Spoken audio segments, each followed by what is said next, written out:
처음 들어보는 신나는 레트로 뮤지컬. 오늘은 겨울나그네 두 번째 이야기입니다. 이번엔 겨울나그네 오디션 장면입니다. 예술의 전당 연극연습실에서 실시된 오디션은 그야말로 기성배우들과 신인배우들의 일대 경합장이었습니다. 320명의 배우들이 모인 가운데 실시된 오디션은 1차 보컬과 2차 안무, 3차 배역 심사까지 까다롭고 엄정하게 이루어졌으며 35명의 배우들을 뽑았습니다. 기존 작품에 꼭 나왔던 민우 아들은 이번엔 나오지 않는 것으로 정했다고 합니다. 특히 여러 신인들이 대거 주연급으로 발탁되어 새로운 스타를 예고했는데요. 이때 캐스팅된 신인 배우들이 바로 오만석 씨를 포함 민영기, 윤공주, 서범석, 김영석, 김영주 등의 배우였죠. 이분들은 지금도 최고의 주연급으로 모두 유명해졌습니다. 겨울나그네 연습 장면입니다. 일반적으로 뮤지컬은 예나 지금이나 약 3개월 정도를 연습하고 공연을 올린다고 해요. 뮤지컬 겨울나그네는 초연이 아니라서 그런지 10월, 11월까지 약 2개월만 연습을 했네요. 연습은 하지만 오전 10시부터 오후 10시까지 강행군.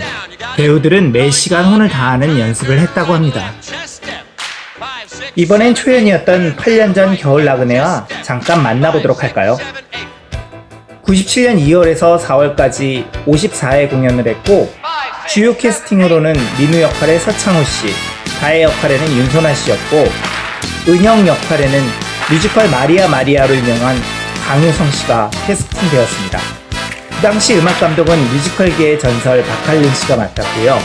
그 당시 주요 기록들도 오디션 경쟁률이 무려 240대 1, 제작비 10억 원, 관객이 48,000명, 97년도 한국 뮤지컬 대상을 포함한 수많은 수상 기록이 있었던 작품이었죠. 다혜의 전공은 과연 무엇일까요? 이 작품에서 다혜의 전공은 첼로인 것 같아요. 그 전에 전공은 불문과였지만 2000년대로 오면서 음대로 전공을 변경한 것 같습니다. 겨울나그네는 극적인 무대 전환에 대한 이야기도 빼먹을 수 없는 부분인데요. 특히 마지막 민우의 자살 장면은 압권이라고 할 수밖에 없습니다. 영화나 드라마에서는 민우가 몰던 차가 장애물과 부딪히며 폭발하면서 최후를 맞게 되는데요. 뮤지컬에서는 지프차가 실제로 상공에서 바닥으로 추락하며 관객들의 감정을 극도로 끌어올렸습니다. 차가 추락하는 실제 느낌을 한층 고조시켰다고 볼 수 있는데요. 이는 그 당시 최고의 특수효과로 기억됩니다. 뮤지컬 미스 사이공이라는 작품에서도 동시대에 초연을 했었던 것 같은데, 헬기가 착륙하고 이륙하는 장면에서 실제 헬기와 같은 사이즈의 조형물이 공연장에 배치되었다고 합니다. 한국에서는 그 이후 한참 시간이 흐른 다음 공연이 되었는데 모두 컴퓨터 그래픽으로 변경 처리되었죠.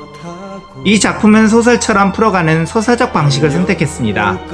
그 결과 무대 세트에 공을 크게 들이고 거대한 세트를 20번 이상 바꾸어내 매끄러운 진행에 성공했습니다. 여기에 낭만적이고 따뜻한 미술이 큰 몫을 한 거죠. 한편 김영석 씨의 작곡도 충분히 노래적이면서도 연극적인 극적 긴장감을 담아내고자 노력한 흔적이 역력합니다. 저는 아직도 위로받고 싶은 마음이 들면 그때 구매한 겨울나그네 OST를 듣게 됩니다. 지금 들으시는 곡은 뮤지컬 겨울나그네의 피날레 곡입니다.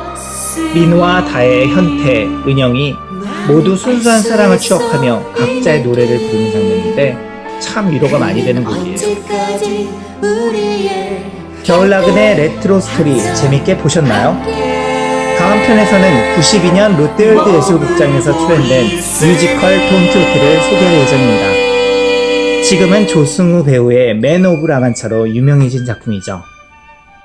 다음 뮤지컬 이야기를 감상하고 싶으시면 구독, 좋아요, 댓글 부탁드려요. 옛날 뮤지컬에 대한 추억 및 좋은 정보 댓글로도 많이 부탁드립니다.